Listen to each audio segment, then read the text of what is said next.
অবশ্য ছোট ভাইয়ের ভিডিওটা অবশ্য শেয়ার করবে। অবশ্যই ছোট ভাই পাশে থাকবে। শুধু এই ভিডিওটা অজানা পাখি ইউটিউব চ্যানেলে দেখতে পাবেন। অবশ্য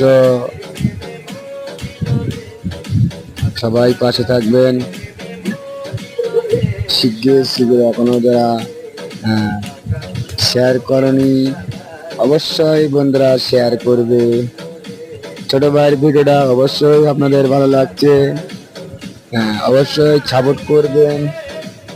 অবশ্যই আপনাদের আমি নিত্য নতুন ভিডিও নিয়ে তৈরি হাজির হব। অবশ্য আমি শুধু আমার অজানা পাখি ইউটিউব চ্যানেলে দেখতে পাবেন। অবশ্যই নিত্য নতুন ভিডিও দ্বারা অবশ্যই সবাই শেয়ার করবেন, লাইক করবেন, ভালোবাসবেন, সাপোর্ট করবেন।